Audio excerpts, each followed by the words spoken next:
Assalamualaikum warahmatullahi wabarakatuh. Alhamdulillah, senang sekali hari ini jumpa lagi dengan Bu Hikmah. Apa kabarnya kalian anak-anak kelas 4? Semoga selalu dalam keadaan sehat ya, dan dalam lindungan Allah, dan tetap semangat untuk belajar. Hari ini kita buka dulu dengan membaca doa dulu ya.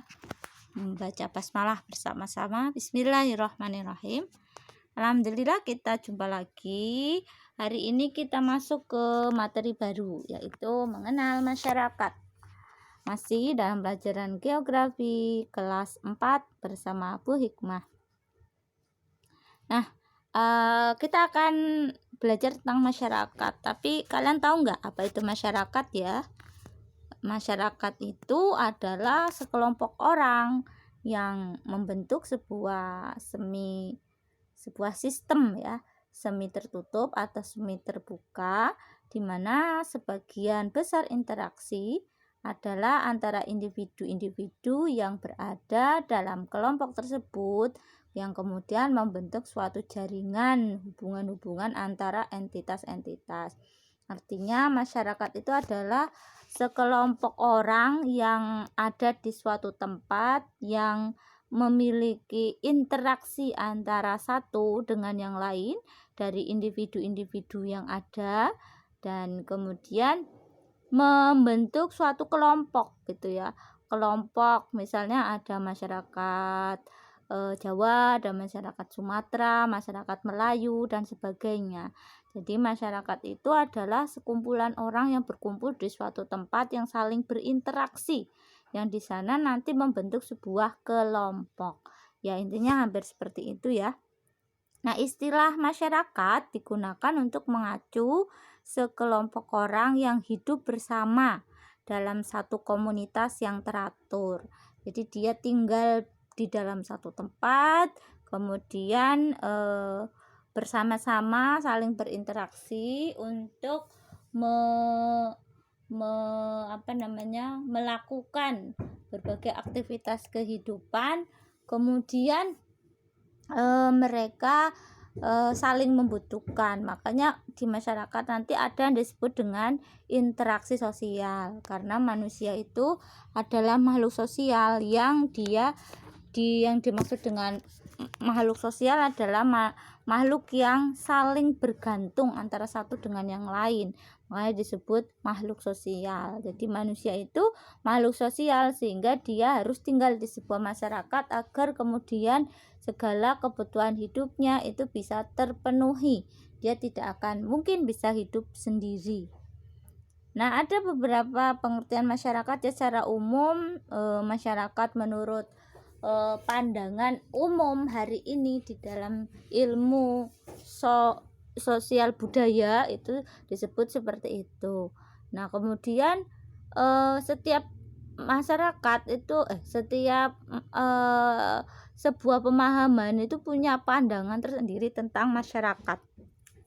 Kalau pandangan masyarakat yang ada pada sistem kehidupan hari ini, ya masyarakat itu sekumpulan individu-individu yang mereka saling berinteraksi begitu saja. Jadi kalau dia itu sudah merupakan kelompok sekumpulan individu yang saling berinteraksi, itu sudah disebut sebagai masyarakat gitu. Nah, ada beberapa pengertian tentang masyarakat. Nah, dari para tokoh gitu ya. Hari ini kita akan mengambil satu pengertian masyarakat yang paling pas gitu ya dari sisi keberadaan sebuah masyarakat itu sendiri, yaitu dari seorang ulama gitu, yaitu Syekh Taqiyuddin An-Nabhani. Ini adalah salah satu ulama dari Al-Quds yang dia memberikan pengertian tentang masyarakat itu sebagai sekelompok manusia yang dikatakan sebagai sebuah masyarakat itu haruslah mereka memiliki pemikiran, perasaan serta aturan atau sistem yang sama.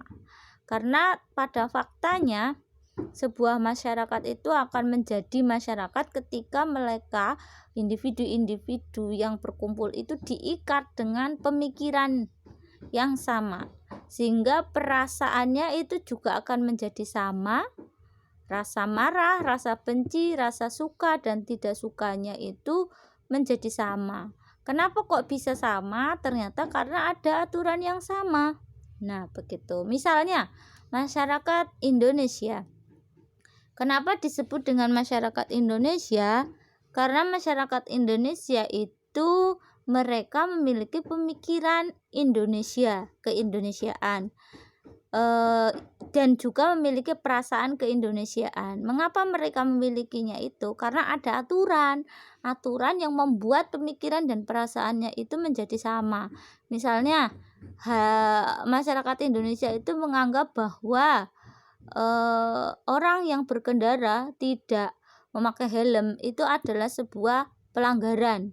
Itu adalah pelanggaran hukum dan akan berbahaya. Itu kalau dia berkendara di umum, di jalanan umum, di jalan raya.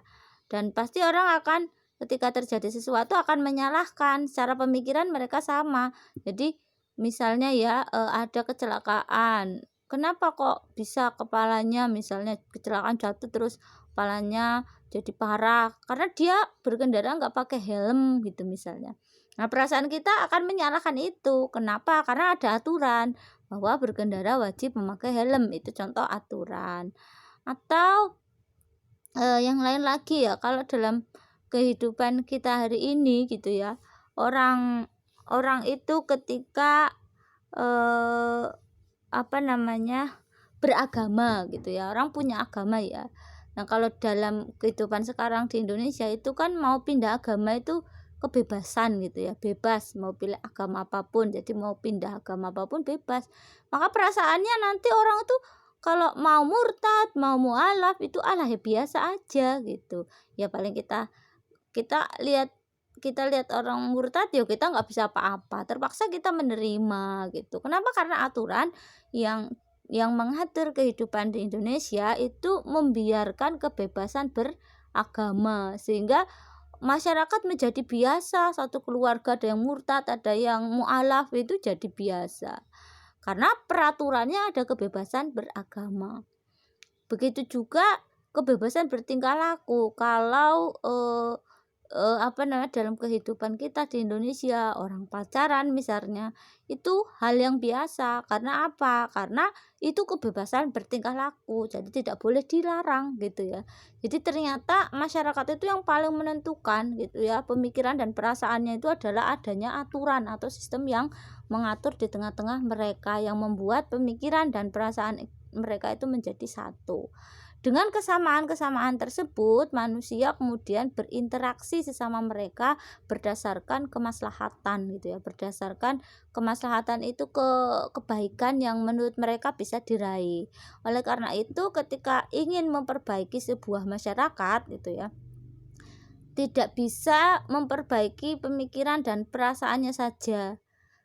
Orang diajarkan misalnya ya, kita hari ini diajarkan Islam sehingga perasaan kita itu mengikuti perasaan Islam, tetapi ketika aturan yang mengatur kehidupan interaksi antara manusia, antara individu yang ada di tengah-tengah masyarakat, yang itu diterapkan oleh negara, tidak mengajarkan Islam, tidak menerapkan Islam, maka tidak ada gunanya, masyarakatnya belum menjadi masyarakat yang Islami.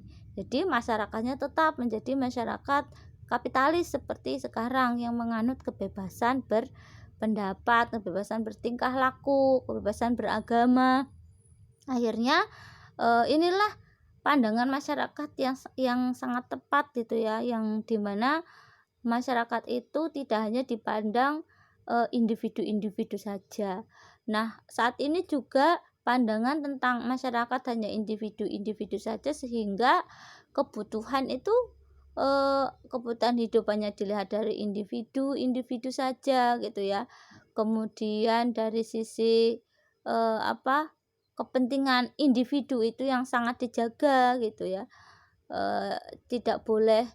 Ya kalau individu mau keluar dari agama itu ya terserah gitu. Padahal itu kan mempengaruhi di tengah-tengah masyarakat.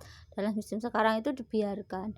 Maka muncullah namanya individualistik gitu ya. Sikap individual gitu. Itu kalau masyarakat hanya dilihat dari individu-individu saja. Padahal masyarakat itu tidak bisa hanya dilihat dari individu-individu saja. Karena individu-individu yang ada di tengah-tengah masyarakat itu saling mempengaruhi, sehingga memang tidak bisa kemudian memperhatikan aturan itu hanya kepada individu, tetapi juga aturannya memperhatikan kepada masyarakat. Satu individu yang melakukan kerusakan di tengah-tengah masyarakat itu akan merusak masyarakat gitu ya.